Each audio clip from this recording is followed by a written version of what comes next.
I absolutely adore the infamous franchise, and you guys should know that by now. I mean, my first video essay on the channel was an infamous video which I would gladly go on to remake a year later, just to give the series the attention it deserved and to do that old video justice in an overhauled and redone manner. But in those videos, I never actually talked about their DLC. And what I mean by their DLC is the expansions that would become standalone games. Infamous Festival of Blood and the subject of today, Infamous First Light, also known as the last Infamous game to release in the last 8 years. First Light centers around one of the more interesting characters from Second Son, Fetch, and the events that happened before Second Son. It's a pretty well written prequel, but it still leaves a lot of questions from Second Son unanswered. If I could, I would have done a video on Festival of Blood first, but since I don't own it, both via our PS3 and PS Now, which isn't available in South Africa, the only standalone I can do is First Light, which is fine by me, but I really want to try out Festival of Blood. First Light is really interesting to me because for a while I thought that it was just kind of boring, mainly due to the lack of content, even for a standalone expansion, and expect me to say that throughout the video multiple times. I thought the story was far better than Second Son's, but everything else about First Light just didn't feel like enough, or even expanded upon. But as I started to replay through it for this video, it grew on me and something clicked, and I'm not sure what it was. While there's still things that bother me about the game, I appreciate what it has a lot more. And honestly, it's a lot better than Second Son with what the game has to offer alone.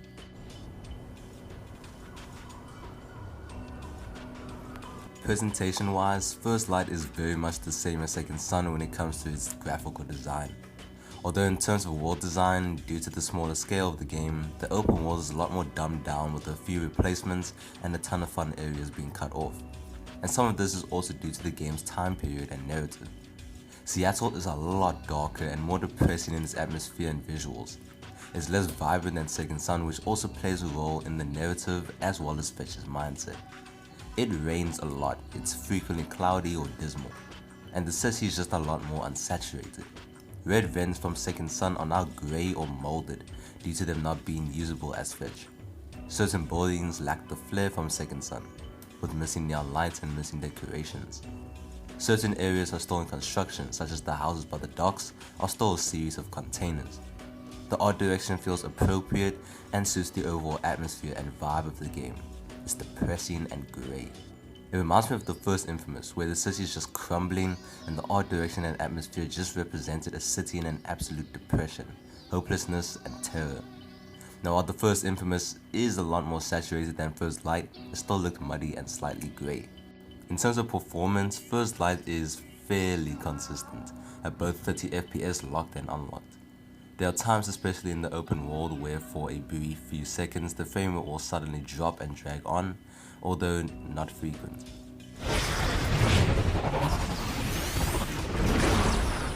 Although First Light is a little less diverse in content and gameplay due to the game's smaller scale, it does at least take the time to flesh out and vastly improve certain elements of Second Son that were kinda lacking due to Second Son's rushed nature.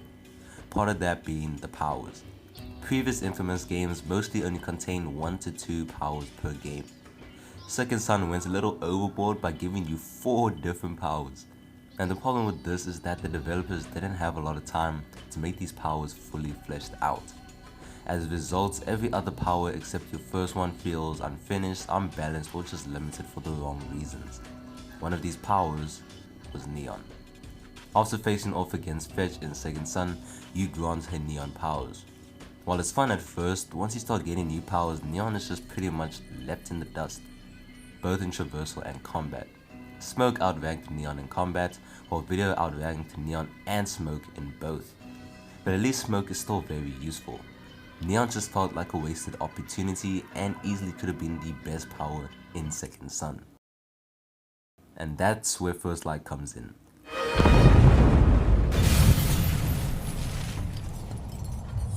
First Light, unlike other Infamous games, only grants you one power, Neon.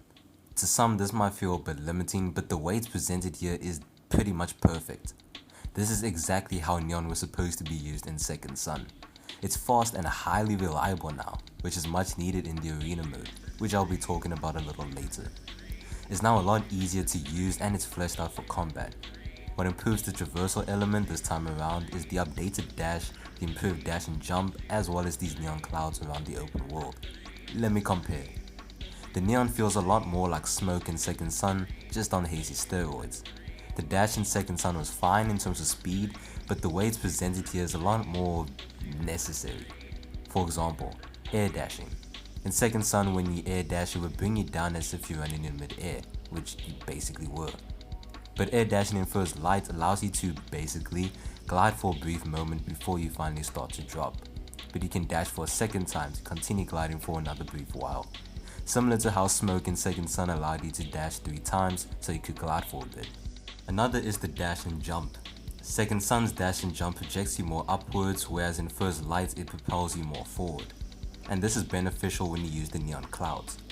What the neon clouds do is they enhance your speed quite drastically, meaning if you dash and jump or even air dash after going through one, you will cover quite the distance. All these much needed and appreciated improvements make Neon quite a close contender to Video in Second Son. And what I love at the end of the day is that while you might seem overpowered, enemies can still give you quite the challenge, especially in the arena mode. Neon is all about mobility and precision. It's crazy, because if you own Second Son, you can play as Dawson in the arena mode. But I found it so much more limiting playing as Dawson, despite being able to use 4 different sets of powers. It's impressive, and much appreciated that Sucker Punch was able to flesh out and balance Fetch's moveset so carefully.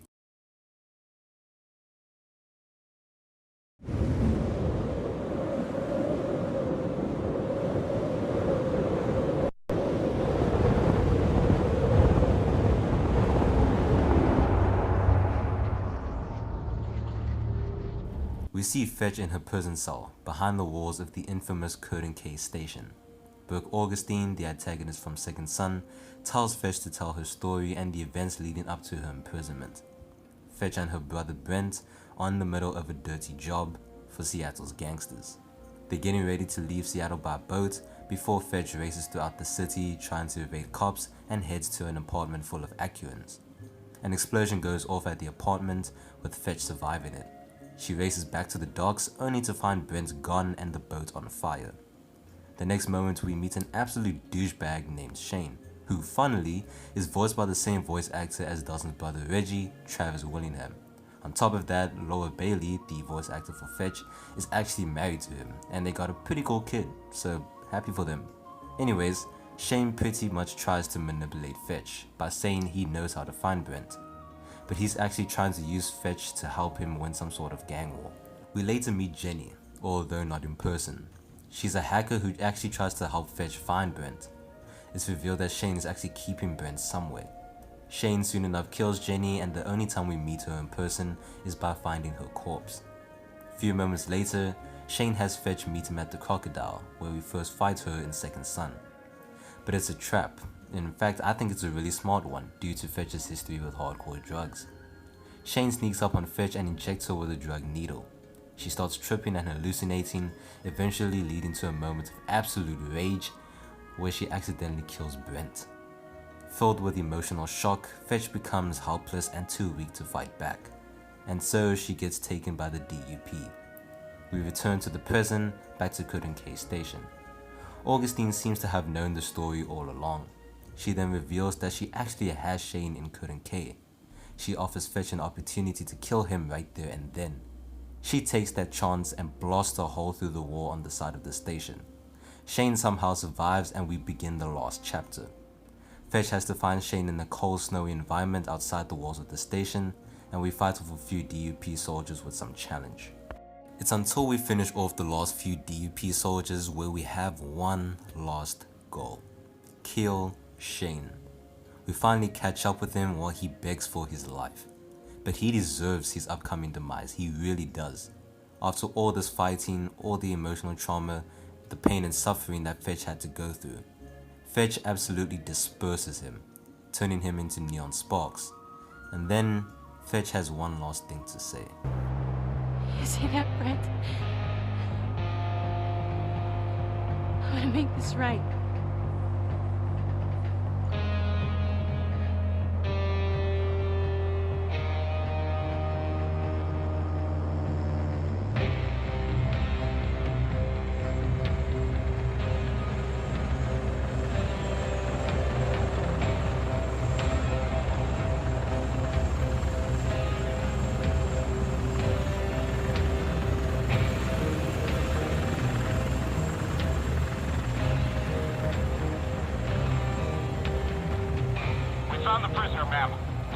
target has been executed.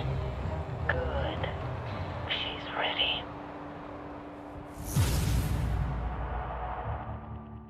A little epilogue follows. Fetch is being put into a DEP truck and it is implied that she's being released into military custody.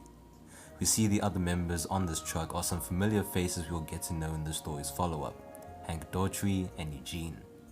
Hank reveals to Fetch that he has a paperclip to unlock their restraints. They hijack the truck and crash it at Delzenro's hometown. We see Eugene and Fetch quickly fleeing the scene the same way as they did in Second Son. And the rest is history. If you compare my summary of Second Son's story to this one, you can hear and see just how much better First Light's story is. For a standalone expansion, I have to say, the story is quite rich, albeit a little short. At first, I just liked it, but I didn't get as much out of it as I hoped I would. Revisiting the game, I still feel that, but to a much lesser scale. I think the only thing I would change about the campaign as a whole is the mission design and just what happens in those missions. The characters and cutscenes here are pretty good for the most part. There's a better cast here than in Second Son, mainly due to how each character is written. Fetch is an emotional wreck who needs Brent as a crutch to calm her down. Her powers are kept under control because of Brent, so when he's taken away from her, she's desperate, and when she loses him for good, she's empty. But somewhere at the back of her mind there's a burning fire of rage. Brent, although we don't see him as much, is a genuine hard worker and a mentor. Everything he does is for his little sister. He's the key to Fetch's happiness. He did all he could to make Fetch a better person, and he mostly succeeded.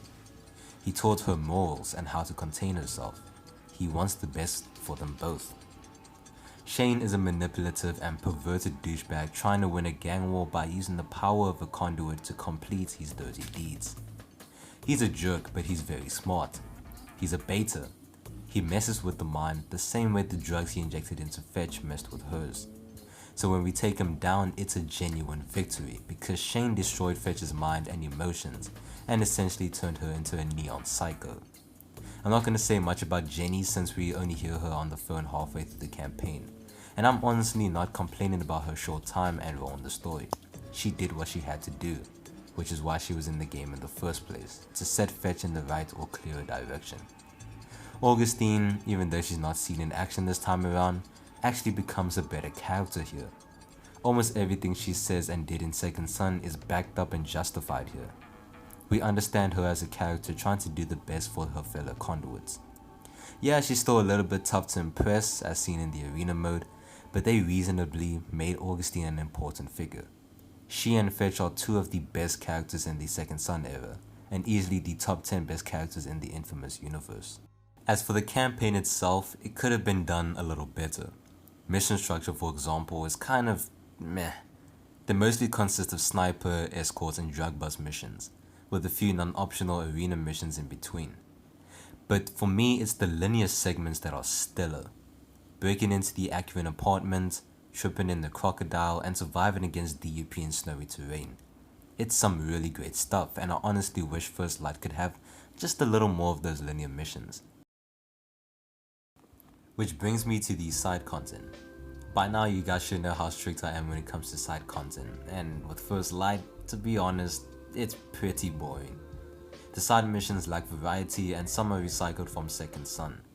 The only new type of side mission, in the open world anyway, is the neon races. These see you racing away trying to catch Lumen before it gets too far. This requires you to really use those neon clouds to get that much needed speed. But honestly, they aren't really that challenging or fun after a while. The other side missions that see a return are the spray painting and hidden camera missions. Now while these are pretty much similar to the ones in Second Son, First Light does change things just a little. For example, the spray painting and stencils are replaced with Fetch's neon art. And unlike the spray paint art in Second Son, the neon art in First Light is a lot more personal, while the ones in Second Son were just rebellious and surreal. And when it comes to the hidden camera missions, First Light's hidden camera is a lot more fun. In Second Son, the camera would be in one specific spot, and since you could access the camera, it was pretty easy to find. In First Light, the cameras are attached to police drones which fly around, meaning that you would have to search the area and look for a moving drone with a police painted design. I like this a little more because it isn't obvious where the camera is since it's constantly moving to different spots. Some of these are actually kinda tough because you can be in the drone's sights in some missions and in the others the drone won't have a clue where you are. Sometimes you'd be on the roof while the drone is flying through the alleyway below, and you kick yourself at the end of it thinking, why the hell didn't I check there? But then there's the endless side activities. For a standalone expansion, I understand why the side missions aren't as varied or as fleshed out. I've pretty much learned from Freedom Cry. But I was hoping at least the endless side activities would be a slightly bigger priority. There's only one type for endless side activity in the open world, and that's saving hostages. Due to how short and frequent these types of missions are, I was hoping to see at least 4 different types of them. All of this results in the open world just feeling bare and boring. I mean, there are a few collectible lumens around the map, but they're relatively easy to spot and reach. Finally, we get to the arena challenges. These are pretty fun to play through, and since I platinumed this game as well as Second Son, I had to really learn these maps. You get 3 different arena maps with 2 different game modes, and if you own Second Son, you can also play as Dawson in these arenas. The arena challenges consist of saving multiple hostages before a set amount of them are killed, and survival. Survival is probably the pinnacle of this game in terms of gameplay. It puts everything you've learned throughout the game to the test. It's all about precision, timing, speed, and knowing when to back off. It's sort of tactical in a way. But while you're blasting away, you can shoot down these flying packages. After draining them, you get a power perk or a multiplier boost for your score. Admittedly, these do start to get boring after a while, just repeatedly starting from square one and trying to beat your high score, but they still offer some challenge, especially since there's even a leaderboard for arenas. Overall, the side content is okay for a standalone expansion, even though Sucker Punch could have done a bit more. I mean, 2 to 3 more types of endless side activities wouldn't hurt, would it?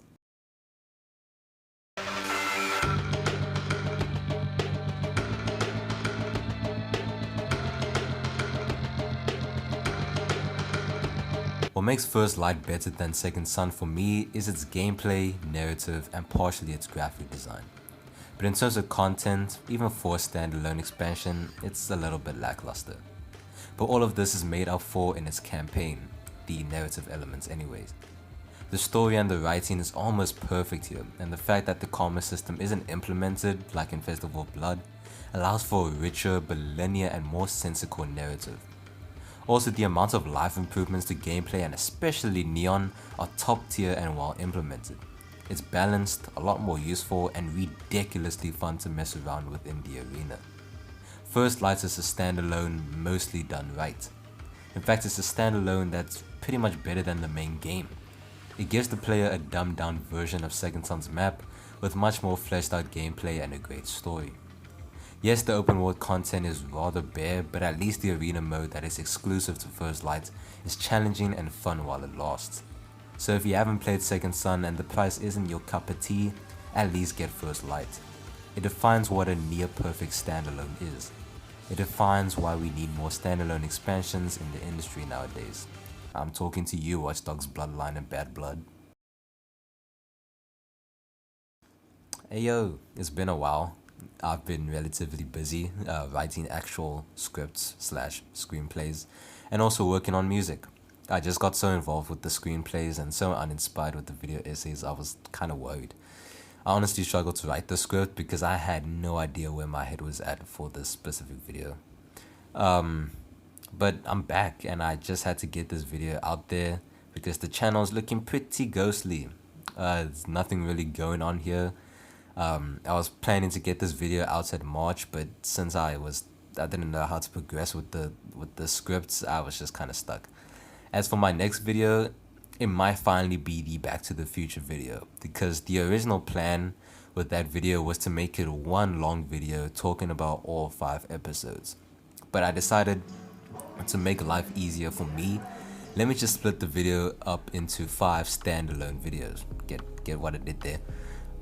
So hopefully that will finally be out in the wild after teasing it since like last November, I think. So stay tuned. I don't have too much to say except I'll be posting a little more consistently.